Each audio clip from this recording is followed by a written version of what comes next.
And again, keeping in line with kind of one of the main messages of the past few days, we're looking at ways to maintain our security posture and ideally improve it, given the climate that we're in. And one of the solutions and ideas that came up a lot during the research over the past few months was innovation, and how do we use innovation to drive our success and navigate through these rocky waters that we're in today. And so, once again, we've brought together a really great a group of government, federal and state folks from different backgrounds to hopefully share some of their thoughts. So I'm going to give some brief introductions to everybody. To my right is Vaughn Noga, who's EPA's Chief Technology Officer and Director of the Office of Technology, Operations and Planning.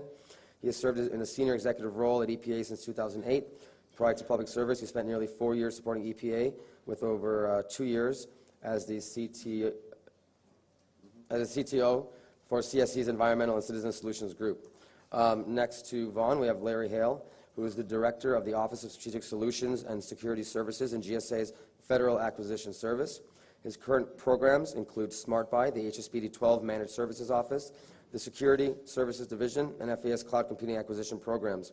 He spent more than 2 years as the CIO of Affiliated Computer Services, a Fortune 500 information technology company. To his right is Eric Avakian, who is the CISO for the Commonwealth of Pennsylvania, where he's been in that role since June of 2010, and is responsible for the information security strategy, governance, technical standards, security policies, risk management, compliance, and cyber incident response across the Commonwealth. Prior to this appointment, Eric served as Deputy CISO, for the Commonwealth since 2007.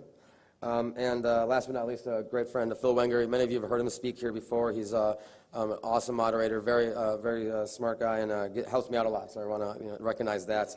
Phil is the Deputy Policy Lead for the budget line of business at OMB. He's been a frequent speaker at GTRA and shares our passion for collaborating across organizational boundaries to develop innovative solutions to common challenges. He spent the last several years developing partnerships and building a platform of technology services that is being used across the federal government, and is eager to partner with other federal agencies to improve cross-agency collaboration and technology sharing. Phil's bosses here, Andy Schoenbach, they run the MAX program. It's an awesome technology I'm sure many of you are using, and they'll be speaking on that later this afternoon, so definitely check that out. And with that, I'm going to be handing it off to Phil to get things started. Thank you. Thank you, Carl. Sure. This afternoon we'll be driving like all of you guys. But at 10, Andy's going to be talking more about Max. Everybody get your coffee, so it's back behind. Everybody had a good time last night? Yeah. Good.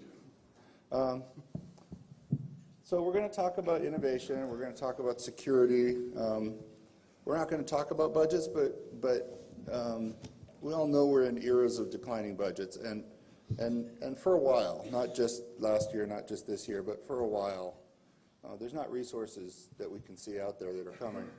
So we know our threats are increasing. We know that our infrastructure, our firewalls are all under attack, and that we're also struggling to do things with less, which means sometimes corners get cut. How can we innovate? How can we use technology? How can we work together to somehow be more secure, be more innovative while not spending more money, right? I think that's the question. So we've got some guys here who have been doing this, and I'm going to ask them some questions. We'll give you guys some time for questions from the floor. And let's get started.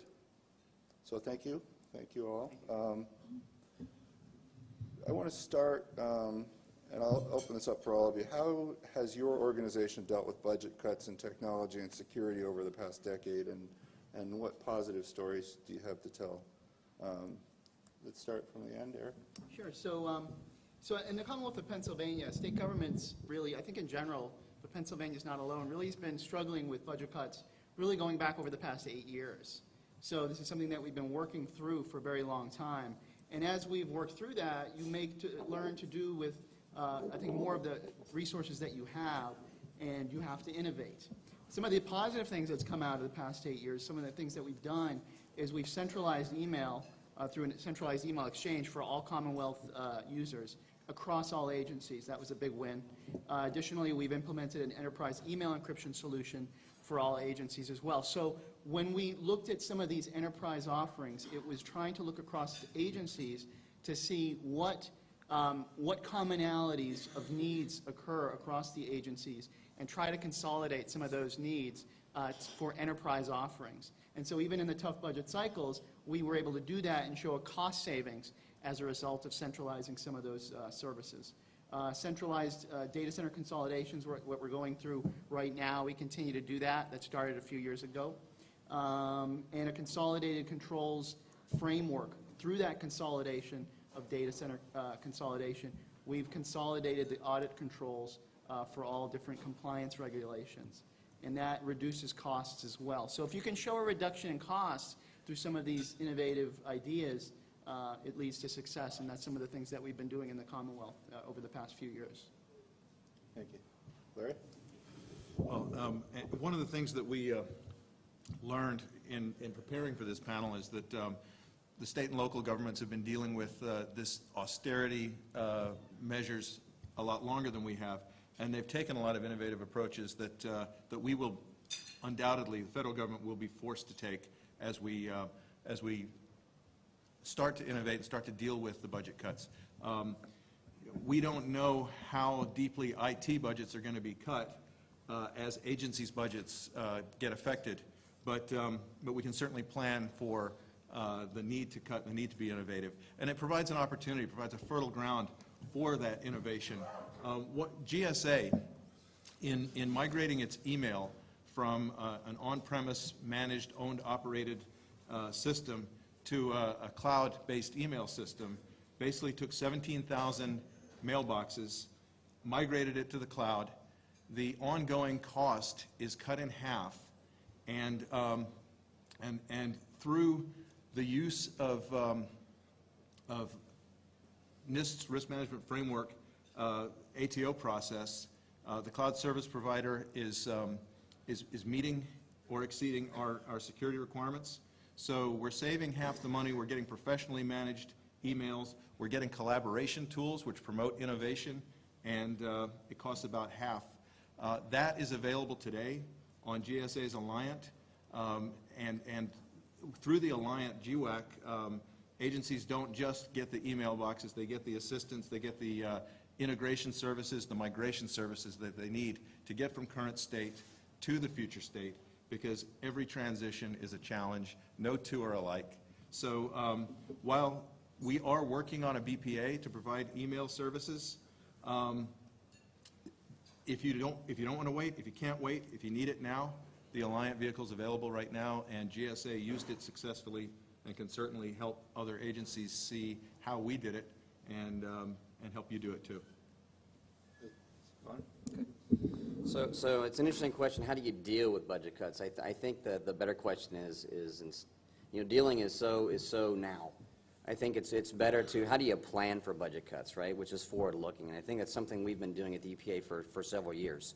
And a lot of that was internally driven. I deliver IT services to the agency. We deliver about $170 million worth of services to the agency, for everything from data center hosting to networks to desktop services to applications.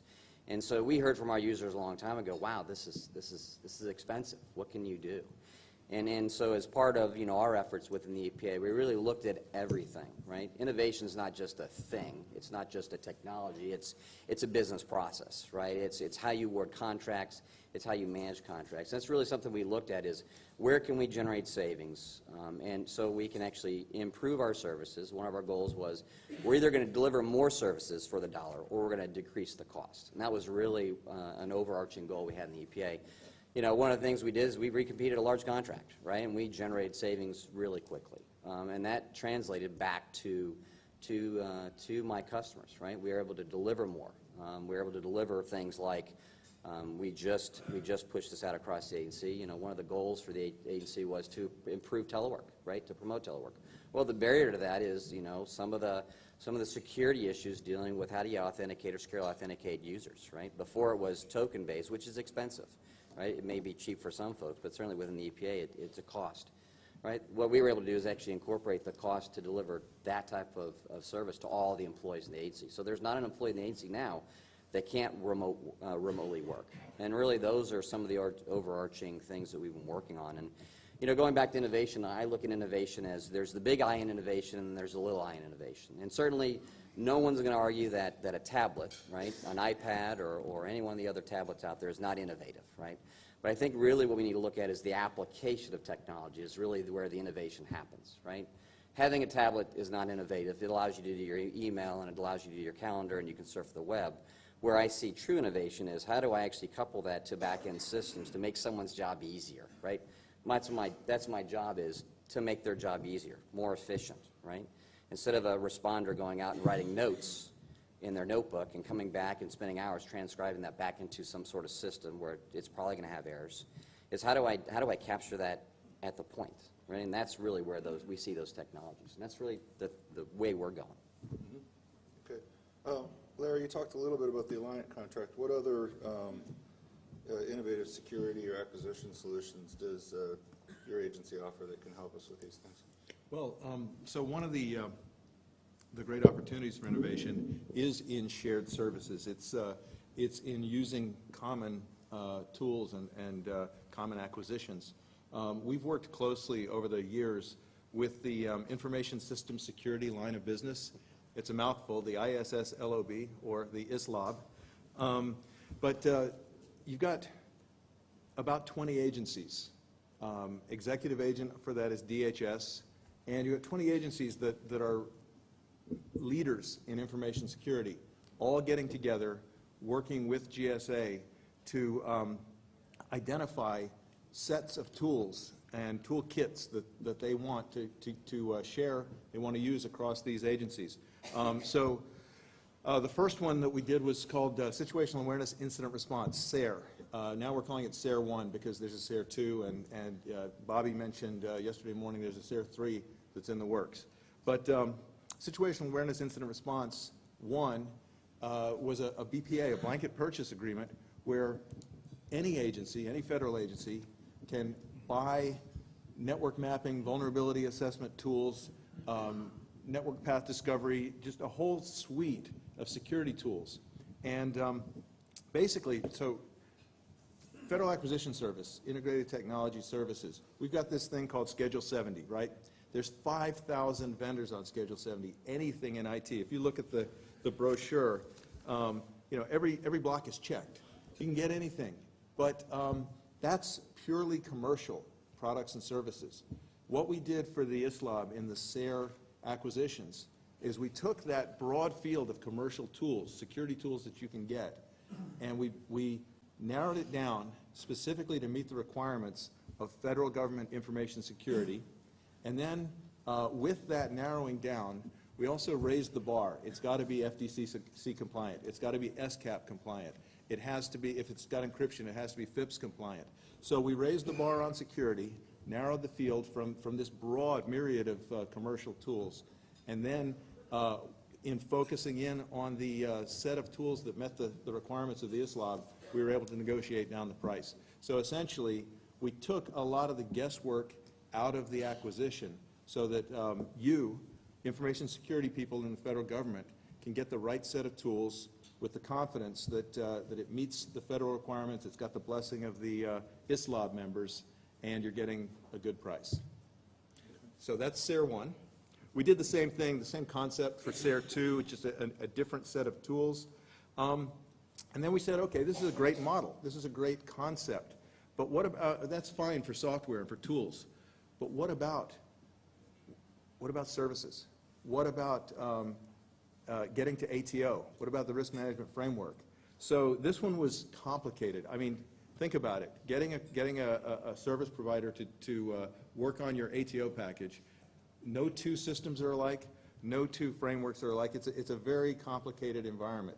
But what we did, again, working very closely with the ISLOB, was to, and with NIST, was to work on the same kind of agreement where we standardized the labor categories, standardized the rates, and came up with, we call it risk management framework. Now, it was, another challenge was that NIST rewrote the pub in the middle of the work. But that actually was fortunate because the new risk management framework embraces continuous monitoring, and it's really much more of what we all need today and going forward. So that gave us the opportunity to back off, look at the new NIST pub, and align the services with the 6 steps in the risk management framework.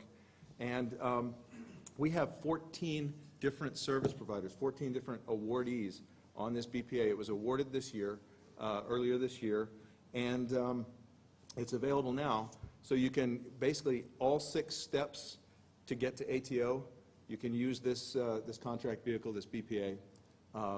And the most exciting thing about it is that continuous monitoring is incorporated in it. So it's not just build a static package, check the block and get to ATO and drop a heavy binder on the table, but manage your security, conduct continuous monitoring, and do it the right way. And where do we find out more? You can go to gsa.gov/security. You can talk to me, or you can talk to Terrence Roundtree, who's here, and we can certainly help you find this. It's called the Risk Management Framework, RMF, BPA, and also I would think any member of the ISLOB should be happy to help you with it too. Okay, thanks. Let's talk about working across agencies a little more. How can we work together across agencies to reduce costs, improve security, and eliminate duplicate efforts? I'm going to start with Vaughn. Okay. So that's a great question, especially with respect to security and secure information systems. You know, I think, you know, certainly from my perspective, one of the largest challenges we have is not, again, not technology. It's communication and collaboration, right? And it's a challenge because we're all busy and we're all heads down trying to solve our unique problem. Well, let me assure you that we all don't have unique problems. We have a lot of shared problems. We're all dealing with the same things. You know, the same threats that are affecting EPA are the same threats that are affecting GSA, OMB, OPM. It doesn't matter. So really what we need to do is we need to increase the communications, right? You know, right now, a lot of the communications that goes on is informally, right? It's based on personal relationships. That's how we get information. But you know, I think we need to look at that across the federal government is how can we start leveraging some of the shared work that we're doing? You know, we all use basically the same tools, right? If you're a security or network professional, you're probably looking at flow data. You're probably writing scripts to see what type of, you know, behavior is going on. What a great thing to share, right? Because I guarantee you a script that someone's writing in one agency, I could probably drop that same script and see the same sorts of things going on in my agency. So again, you look at how do we improve things. I think you start with you know, taking those informal relationships, you make them more formal, non-attributional, right? You know, no one likes to talk about the things that go bump in the night, but we all need to know about how it went bump in the night so we can protect our information systems. Okay. Well, the example I gave previously, the ISLOB, I mean, that's 20 agencies working together. The key is that trust relationship. By working together, we can innovate. We can come up with common solutions. Another one, and I'm looking at my colleague Spiro there. Ben talked about, Vaughn talked about how expensive it can be to use tokens. Right here is a strong crypto token, and most federal employees already have one of these hanging around their neck.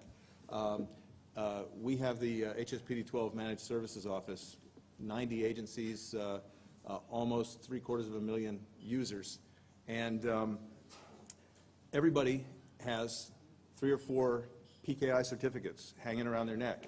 These can be used for electronic signatures. These can be used for logical access. These can be used as 2-factor authentication. You heard the talk yesterday. Something you know, something you have. And this is the something you have. This is your token. You don't have to go out and buy a new token because you've got it. The key is to use it. So since we're talking, let me give you a challenge then, something I'd like to see. Certainly, again, I go back to the EPA, and we don't have the largest IT budgets in the federal government. I think everyone knows that. And we want to use the CAC card. One of the things we have to look at is when you push it on one side, what pops out on the other side. So I would love to use the CAC card, but in the current context, I've got to deploy a card reader and middleware on potentially someone's personal computer. I can't afford to be service support for someone's personal computer. So what I'm looking for is that solution which allows me to abstract that away from someone's personal computer that gives us that access. I would consume it tomorrow. Got it. Got it. Okay, I'll take that action. That's helpful, thank you. Eric? So I think, you know, some of the things I've heard about trust, I think it's critical. trust and buy-in. I mean, even in the Commonwealth, we've got a number of agencies, 48-plus agencies, and, you know, there's still trust issues. While we've made progress through that effort, you know, agencies have their own solutions, they have their own security solutions, they have their own tools, like we were talking about earlier, and it's really identifying, it's really getting agency buy-in to to collaborate and get that trust. And then it's really identifying redundancies in some of these solutions, identifying some of the crossover applications that agencies are using, that perhaps a different agency is using a similar application. They're really the same application, but different agencies are using it. No one really, and they don't realize it. It's identifying those things and coming together really to produce more common and less applications, because you're reducing risk at the same time, because you understand where your assets are. So really, eliminating that duplication is critical, and it goes down to even compliancy. So we talk about things like PCI audits, where a lot of our agencies are bound to. You know, we can do that as opposed to every agency going out and doing their own thing and having to pay for that, reduce costs by doing that centrally in-house if all their assets are in-house, and you could do one PCI compliance audit for everybody. So those are the things that we're moving towards today, I think. Okay, thank you. And Vaughn suggested a way that we could work together to share information. He's here, talk to him. I know others of you have similar problems. The MAX framework is there, right? You guys must already have MAX IDs. Most of you are already using it. Don't have to ask our permission. If you guys want to put up a place to share information, just do it. Let's talk a little bit about the eGov initiatives.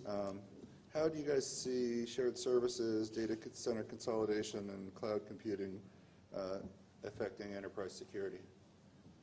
Eric? So data center consolidation is one of our primary key objectives.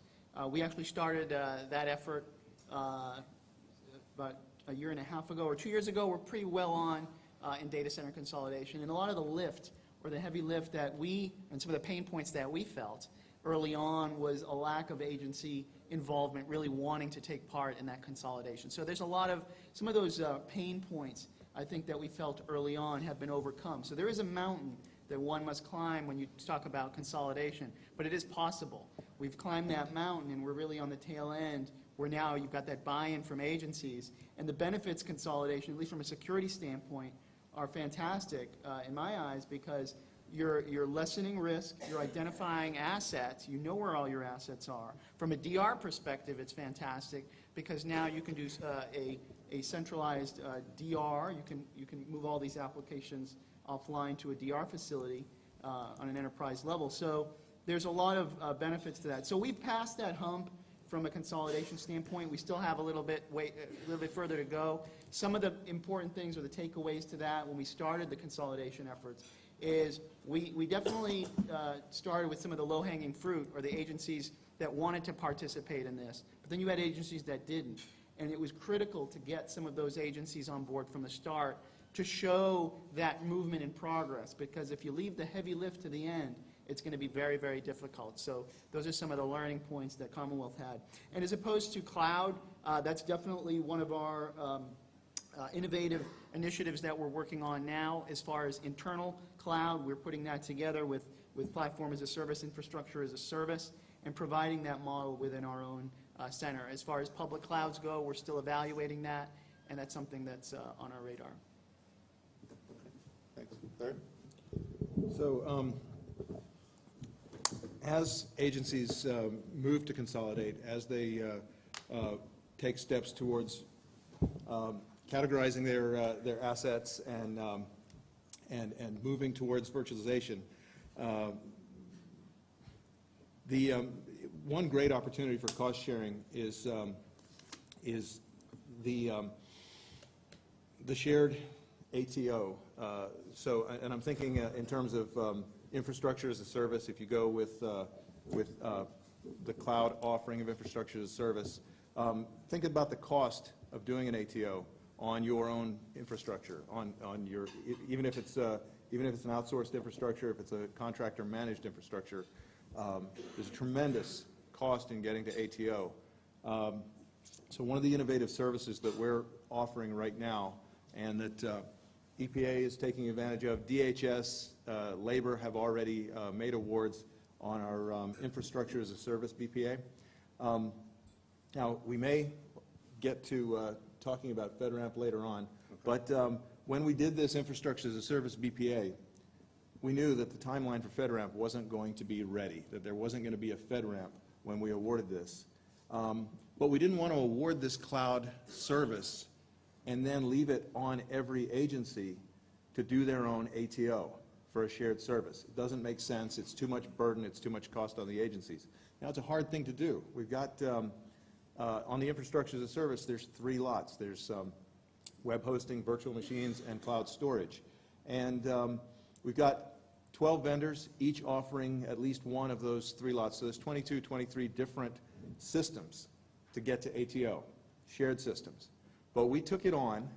We're working through this very rigorous process using the 800-37 to get ATOs for these vendors. And the idea is we took this on to do the ATOs with the vendors so that you don't have to. You don't have that cost, you don't have that burden. Now, clearly, you need to see the artifacts, you're going to trust but verify?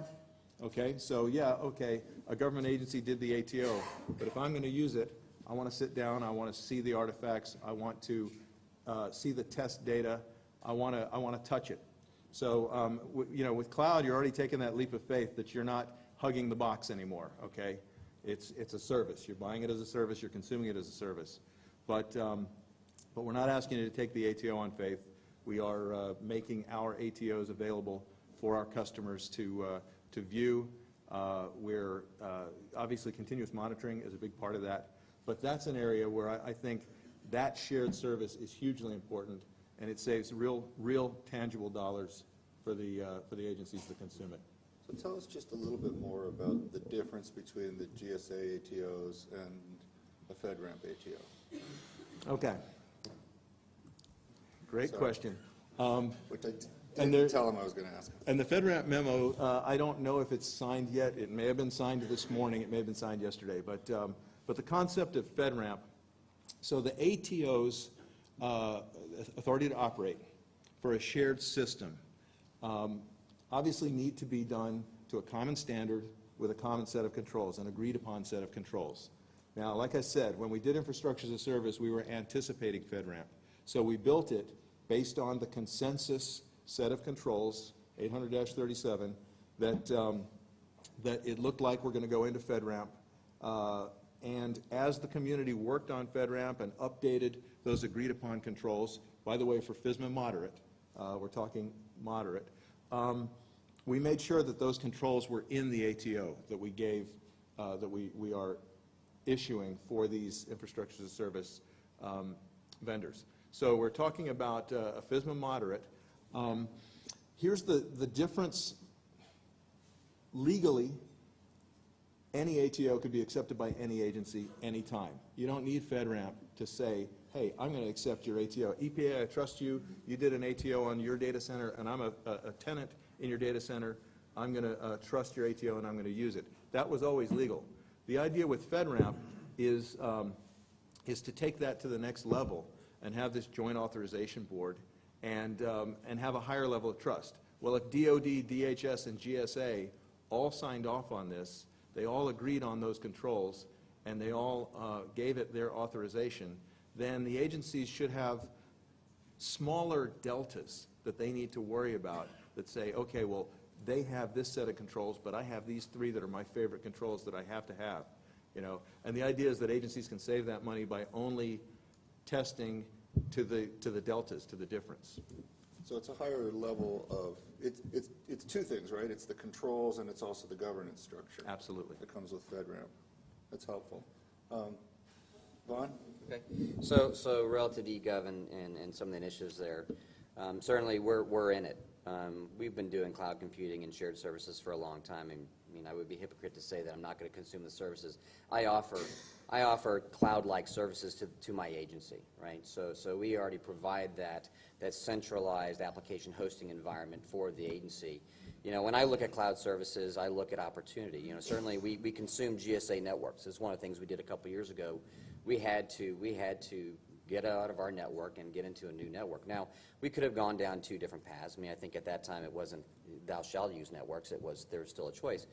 But we, the economics of it didn't pan out, So I need to hire somebody to design and develop a network, and I need to staff it, and it didn't make sense, right? What made most sense was leverage the vehicle that had already been competed, look at the vendor community who does this as part of their job, right? They've got network professionals that are sitting on their floors monitoring their networks. I couldn't keep a staff like that. Didn't make sense. We extended them. We looked at MTIPs, right? Everyone had the TIC requirement. I could have easily brought that in-house. Didn't make sense, right? AT&T is developing this service, and so we consumed that, right? So we tripled our bandwidth on day one without increasing costs for our network. We went to multiple points of presence for redundancy. We moved all of the security to the edge, which is good, and it allowed me to eliminate my capital expense, right? So I didn't refresh routers, I didn't refresh IDS, IPS, I didn't refresh firewalls. It was part of a service, and I'm not paying any more for it. So the economics of it really makes sense. I think the largest thing we go through is it's a cultural change, right? So when we start consuming services, the biggest challenge is certainly not from an economics. It's from how do I get individuals who have been delivering the services within the agency, my IT professionals, to look at the problem a different way and try to solve it differently. And I think that's the largest challenge. I would suspect that's probably the largest challenges with my peers in the room here. It's how do we get folks over the no, right? Cloud, generally the security folks, I'm just saying generally, they lead with no, right? They're going to give me every reason why we can't do it. And I think we need to change the conversation. The conversation should be, tell me how I can do it, right? You already know how I can't do it. Tell me how I can do it. And I think that's really where we need to steer, that part of the professionals, security professionals out there. And I know I've got some folks in the audience here. They deal with that too. They're security professionals, and they get the same no, we can't do that. And I think we need to get past no. How do we actually do it? And I agree. I mean, just from a state perspective, the culture change is huge, and I think you brought that up. But all the things that you described is the basis for innovation. I mean, when you look about researching new and evaluating new technologies, see how they fit and how they can improve upon something that you're already doing by enhancing services, improving efficiencies, reducing overall costs, I think you identified those things. I mean, to me, that's what innovation is. So I think people need to start embracing these new ideas, and that's where the culture change comes in. It's really, to innovate requires a culture change. But the advancements and the benefits are truly remarkable, and some of the ones that you mentioned clearly define what innovation is. Right. I mean, another thing, I give high regard to OPM. One of the things we were able to leverage was direct hiring authority for security professionals. I don't know if you all, if you haven't looked at it, look at it. We really had, an opportunity to start building our security workforce. And we wanted to do it the right way. This allowed us an opportunity to look at the security professionals, actually bringing them in quicker than we could have normally. And I can't say enough about we talked about the application of technology, right? So there's a number of tools out there. But I think, fundamentally it comes down to who's actually reviewing the data and making the decisions day to day. And I can't stress the importance of, if you're going to cut budgets, don't cut it on the analytical horsepower, right? You still need those people in the seat to do that work. And I don't care if they've got the $1 million tool or the open source tool that they're cobbling together. It still takes a person to make that work. And so again, if you're looking at cutting budgets, and that's one of the things we made a business decision that we were not going to cut that part of it. In fact, we were going to grow that part of it, because at the end of the day, you need those people to do the job. That's good, thank you. And actually, I've seen success with both of these guys in that we've been consuming EPA data center services for almost a decade now, and it's been great for us in terms of resiliency. We used the networks contract to get TIC compliant services, and again, it was very helpful. It was fast. It was quick. It wasn't cheap, but it was quick, and so it gave us some services that it would have been really hard for us to find otherwise. You guys have already started on the next question, which is, what is innovation? What does it mean? What does it mean to us? And then we'll go into that with what are the obstacles to innovation and how do we overcome them. So, you want to start? So I'll go ahead and start. I think innovation really is looking at a problem differently, right? I mean, we can all look at a problem and you know, I call it linear thinking. Right? People are linear thinkers. They look at a problem and they start working the problem, and I think we need to stop and look at a problem a different way, right? We need to look at all facets of it and try to solve a problem differently. You know, we're all hitting our head on the threats that are in the environment, trying to figure out how do we see them faster, how do we respond to them faster, but are we looking at all the resources? I mean, some of the greatest security resources aren't necessarily security. I mean, there's a lot of products out there that we all have on our systems that can give us indicators of a compromise, right? Are we really looking at all avenues, you know? And that's something that we do, you know, challenge people to think about, you know, is there another way to do this, right? Is there a better way to do this? I mean, certainly, you know, I can sit in a meeting, I've sat in meetings where someone's described a problem, you immediately go to the most complex solution, right? You know, a complex problem requires a complex solution, right? No. You know, sometimes it's better to find that easy solution, right? You know, keep it, you know, we talked about it earlier, the more complex the problem, the more it's going to cost to maintain and care and feed for it over time. So, you know, really you need to look at things differently. You also need to look at, it's not just the technology, it's the business process, right? Innovate in business process. My folks get tired of me hearing I want to cut the churn, right? There's a lot of churn, if you all don't know. There's a lot of churn, right? Processes that we've got in the government that we really need to look at, right? We really need to optimize some of these processes, and I think there's some value there. And it's not necessarily, you know, it's not going to be the process on a security, you know, how do we do, you know, CSIRT or incident response. It could be something as simple as how do we onboard and offboard someone in the agency. I mean, you know, we've got 10 regions, you know, I'm sure we all do things a little bit differently. If there was a common process, you know, of onboarding and offboarding individuals in the agency, then I would know from a security perspective who's left the agency. I would know as soon as the system was updated, and I could adjust whatever credential they had, Active Directory, Lotus Notes, all of that, and do it in real time. Again, it's not necessarily a security issue, it's a business process issue, and I think we have to look at all areas of opportunity to innovate. Thank you. Barry? So forums like this are great examples of these opportunities to innovate, because you got government people, industry people, state governments, federal governments sitting together sharing ideas. But you can't be in one of these meetings all the time. So there are tools, there are ways, there are forums where you can reach out and innovate. Some examples of us using Web 2.0. We have a thing called the Better Buy Wiki that's pretty new, and that allows us to interact with industry on the kind of tools and capabilities that you need. I guarantee you that Mary Davey is tweeting about this meeting right now while we're sitting here, because again, we have, I mentioned the Alliant contract. There's 30 service providers on a contract that's keyed to the federal enterprise architecture. They have a SIG, a shared interest group. The primes on that contract sit down with us, not just in person, but using Web 2.0 to share ideas. The same thing with our infrastructure as a service contract. We have a SIG with the infrastructure as a service vendors. That's, you know, it's not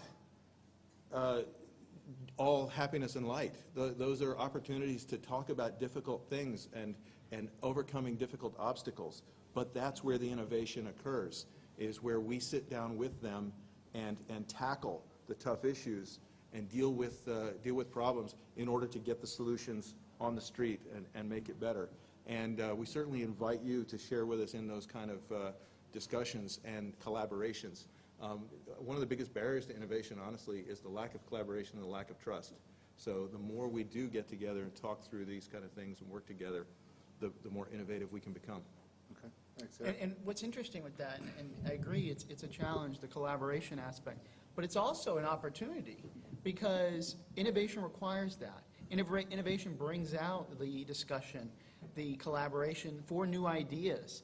Budget cuts, while they're tough, bring opportunities of where people get together and talk about tough ideas and new ways of doing things where they wouldn't have done that when the money was clearly flowing. They would have just gone with the standard solution and everything would have been moving forward. So innovation really is a key to change and really driving new changes. I think that that will end up lasting a very long time. I mean, some of the things that we've been doing from an innovative standpoint, when we talk about just, really how do we put together new technologies to fit, to improve upon what we're doing, to think about things a little bit differently. How do we enhance service through shared services and improve those efficiencies and then reduce costs, or at least, show a zero cost. One of the things that we've done is implemented VoIP, and Unified Communications is a project that we're putting together right now, which we're going away from the old phone lines to a VoIP infrastructure.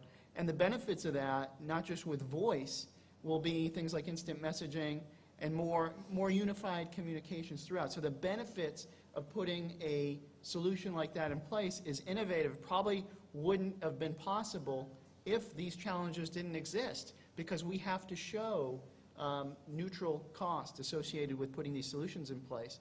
If the times weren't tough, we'd probably consider down with the regular voice, and VoIP might have been something we wished for in the future. So innovation brings about change, and it brings opportunities to do these new things and think differently, and really think out of the box. So that's some of the challenges, and I think innovation is positive. It really brings about a new paradigm for security. Good, thank you. Let's go to the floor and say, what questions do you guys have, or for the federal folks in the room, what have you guys done to address innovation within your own agencies? We have probably 10 minutes, so let's take a few minutes for some questions. Yes, go ahead.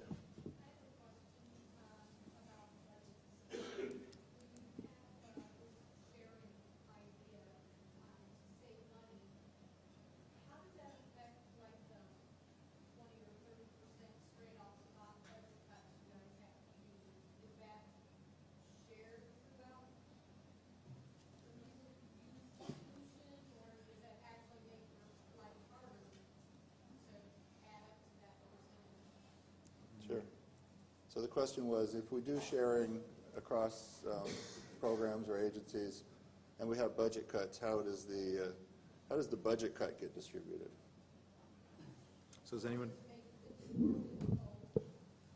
here from OMB? Yeah. Okay.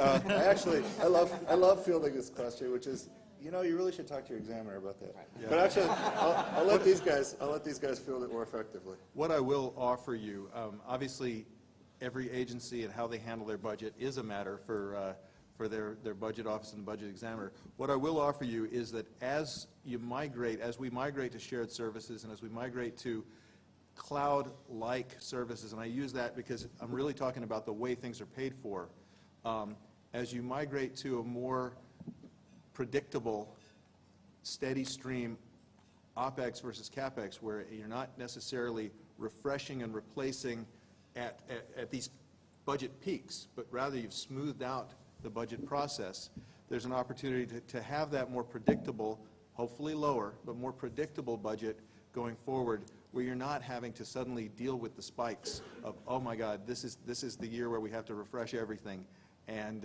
we're not going to get the money because Congress isn't going to give it to us, and it's not in the budget. So in that sense,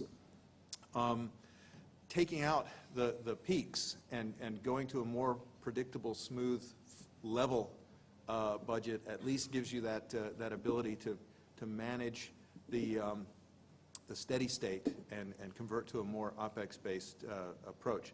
Now, what does your agency do with what you saved? Can it be plowed back into IT? Can it be used in other areas? That I can't address. Don, Eric, anything on that? No, I think that's a great answer. I mean, we operate within a working capital fund context, so the shared services model is something that we're used to. So, the goal really is to provide shared services and to reduce the cost as low as we can. Certainly, a 20% impact of that is going to generate some sort of challenge. But the goal is to be predicting that, right? So I can't keep on offering a service or increasing the service and increasing the cost. I know that. It doesn't work out well. So part of it is, certainly a 20% impact, it hurts, right, when you're not planning for it, right? When you have to deal with it, it hurts. When you're planning on that, it doesn't hurt as bad because you can absorb it. Again, going back to the model of, you know, you get your spikes. If you're buying hardware every 4 years on a 4-year refresh, and you get your budget cut on that 4th year where you're anticipating I need to do a refresh, that hurts. It hurts because I can't do the refresh. I've got to extend the life cycle of some product.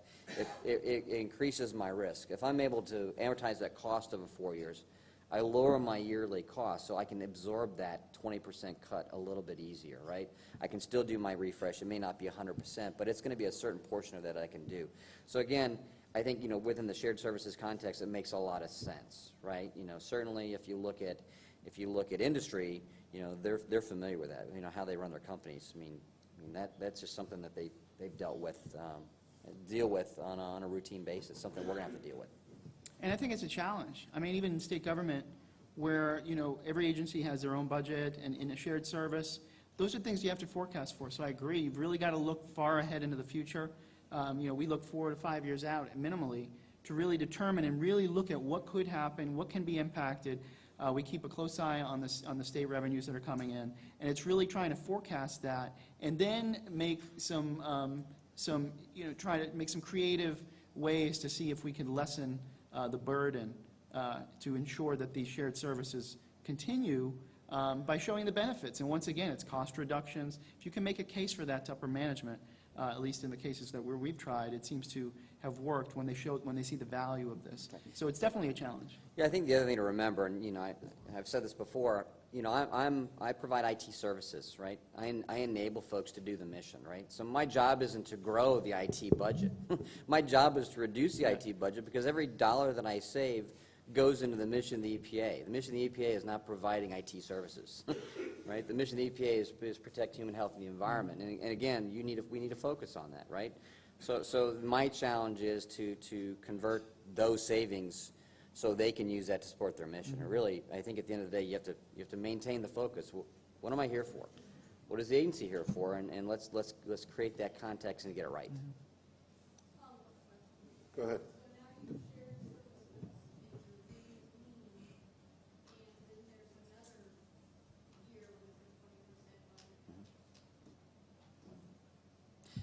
Yeah, I don't have all the answers. I mean, So there's actually, go ahead. I mean, at some point, you know, certainly you can optimize, right? You know, I call it grow and optimize, and a lot of people do this, right? They add a lot of capability, a lot of capacity, you know, and you either do one of two ways. You can, based on your consumption, you can grow more, I can add more, or I can take a hard look at the entire space and say, where can I optimize, right? So virtualization and consolidation, all of those are the right things, right? But at some point, we're going to virtualize and we're going to consolidate to a certain degree, and growth is going to overtake us, right? So at some point in the future, there's going to be a need for investment. I don't know about any of you, but my workload is not static. I'm not doing the same things I did yesterday that I'm going to do tomorrow. It's growing. So the hope is, and the goal is that through virtualization and consolidation, I reduce my bar, right? But at some point, I know that I'm going to grow again. And again, it's getting prepared to do that the smart way. And if you take another 20% year on year, I mean, that's tough. I mean, but, you know, in some respects, it's reality. Yes, go ahead. Well, if EP were a company, Mhm. and you could manage your IT like a company, where would you cut costs? Wow. So it's interesting. I think we do. I think I do manage it, and at least I'd like to think I do manage it like a company. Again, I think you have to look at every part of delivering IT, both operations and services, right? So you look at, you know, how we're managing contracts to support O&M work, right? How do you optimize that to deliver the services you need, to drive competition, to encourage excellence in delivery of service? Where do you look for opportunities in identifying solutions that are novel, that you know, I can deliver this service at a reduced cost without reducing the capability? I think we're doing all those. I mean, certainly there's some things that we can't deal with that a private company can deal with. I mean they're just differences. I think the other thing is trying to get, you know, certainly within a private company, you know, your shareholders drive a lot of what goes on within the environment, right? And a lot of the decisions that are made are based on profit, right? Within the federal government, I'm not evaluated on profit loss. It's very difficult to do, right? So at the end of the day, we're evaluated on the delivery of services. And at the end of the day, the shareholder, the citizen, is evaluating how well we're doing, right? And again, that's my job, is to deliver the service as efficiently as I can without, sacrificing the service to the agency and sacrificing the service to the citizen. So it's a different model. Okay. Thank you. We're about out of time, and those of you who know me know that if you give me a microphone, I'm going to talk about shared services. It is the right thing to do. So, I sit in a place where part of my budget is appropriated to OMB, part of my budget is a eGov initiative, the budget line of business. So we're a little more amenable to things like, let's spend a little more money doing it right so that other agencies can benefit from it. These guys both have working capital funds or other different ways of doing these things. Most of us are IT geeks, most of us are security geeks. This is a way that we really need to be innovative, is how can we use innovative ways of financing, how can we leverage the eGov initiatives, how can we leverage the folks within our agencies that have working capital funds, how can we leverage folks around other agencies that are suffering with the same sorts of pain and cuts that we are. It definitely is the right thing to do. We're going to save money for the taxpayer if we work together. We're solving the same problems. And to me, that's a big area of innovation moving forward. Parham, thank you, and Kelly, thank you for giving us this opportunity. To me, this is a big start, right? Getting together and talking about these things. Please continue the conversations. Please use the tools, use the relationships that you've developed here. Find ways to be innovative. Find ways to save us some money, because it's going to be a tight couple of years moving forward. Thanks, Parham. Phil, panelists, thank you all so much.